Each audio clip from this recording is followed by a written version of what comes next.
So today we're going to talk about an interesting topic, which is how to improve your quality of life.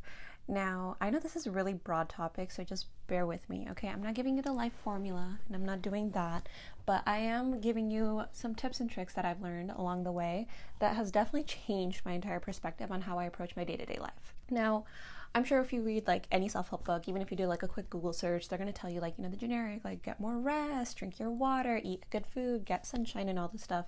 And I 100% agree. You should be doing those things on a daily basis just to boost your overall mood and to give you those necessary endorphins that you need, because it is true, when you're hydrated and when you're full, you're able to focus more on the things that you want because your body isn't trying to be like, feed me, I'm hungry, whatever, right? Like that is literally why sometimes me drinking 3 cups of coffee and not eating anything leads to a really shitty day and I shouldn't do that.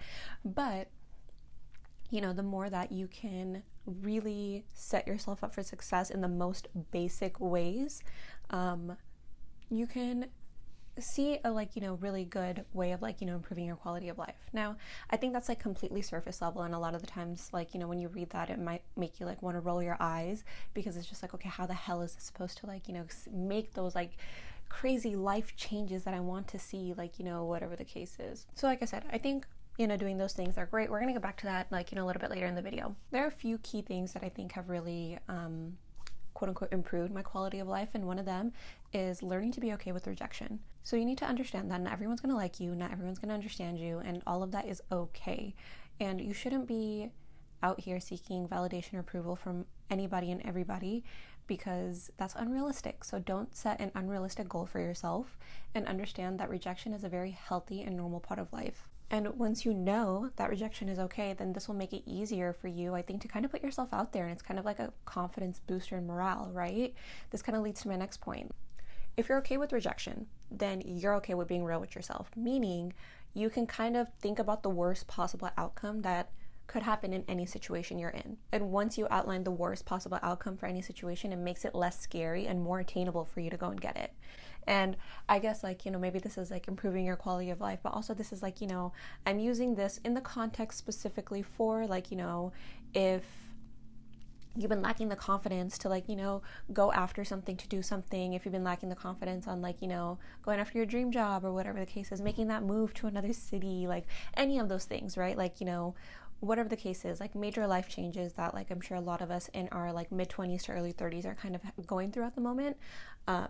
If you're having a hard time kind of making a decision for yourself and you want a deciding factor, list out whatever the worst possible outcome could be. Maybe there's a couple, right? Maybe there's a few, maybe there's trickling effects to that, but work through that. Put it out in front of you and see it eye to eye, because once you're able to see whatever the worst possible outcome is, I do think it makes it less scary. For the most part, you can really break down whatever issue it is you're facing to realize that whatever fear is behind you wanting to take that first step actually isn't that big of a fear. I recently finished reading The Subtle Art of Not Giving a Fuck, and something that the author wrote that has resonated with me so strongly is, no matter where you're at in life, no matter what point you're at in your life, you're always going to have problems, and you basically get to decide whether you have good problems or bad problems. And I don't know about you, but I'm always going to choose to work through good problems instead of bad problems. You're always going to be working through something at any point in your life. There's not going to be something, there's not going to be any point where everything is perfectly smooth or whatever the case is. I mean, yes, to an extent, don't get me wrong, I'm not being pessimistic here, but you're always going to have something to work through. But if you can always put yourself in a situation where you're having to choose between good problems, for example, do I take this job that's offering me X, Y, and Z, or do I take the promotion at my current job? That's a good, position to be in. Do I move in with my in-laws because it means I get to save money and eventually purchase a house on my own? Or do I go rent in an affordable area where I still have to to save, I still got the chance to save, but maybe not as much? Those are good problems to choose from. It's not a bad outcome either way. It's just, as long as you have a plan and you're sticking to that plan and you're trying to attain your goals and you're making sure that you're on track to reaching those goals, I don't think there could ever be a bad problem per se. And this one is a big one. I think your perspective has so much to do on your quality of life. Now, if you're a glass half empty person, I'm sorry, but your life probably sucks. I don't mean that in a mean way, but it's just like if you're always looking at the downside of things, yeah, that's what you're gonna see.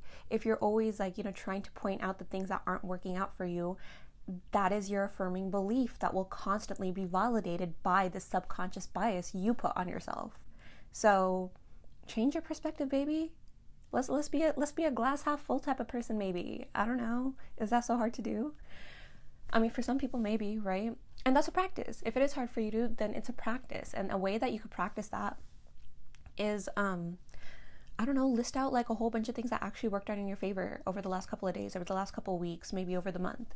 And you'll be surprised at how many things, like even if they're so minuscule, maybe even if it's just like, I emptied out the dishwasher the night before, so this morning I just had to load it, and then it ran, and then whatever. Like literally so minuscule. Like it doesn't need to be life-changing. But again, this comes down to perspective. If you're able to be grateful and appreciative of the little things that happen in life to you and for you, then yeah, you'll have an immense amount of, I don't know, blessings coming your way, in my opinion. So be grateful for the little things.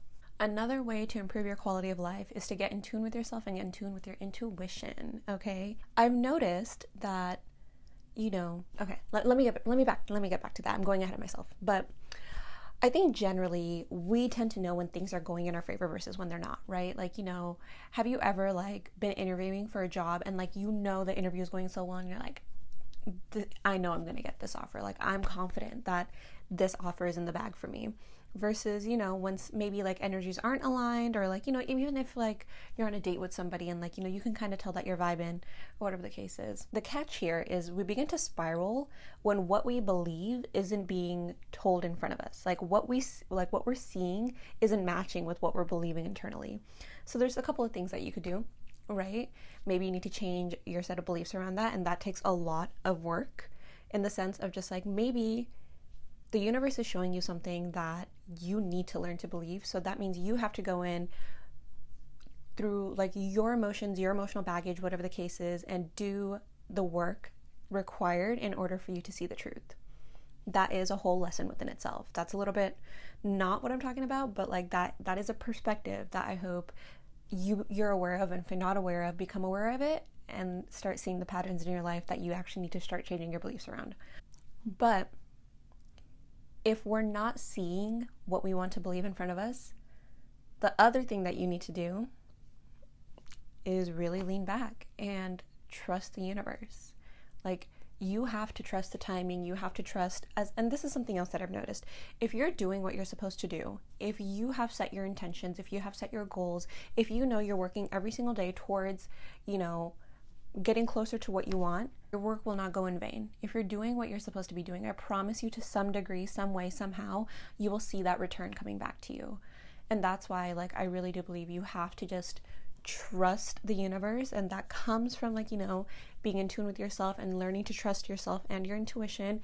And how you do that is kind of what I talked about in the beginning of this video, is those cliche stuff of making sure you're drinking your water, making sure you're getting your rest, making sure you're stepping outside, all those things, because it grounds us.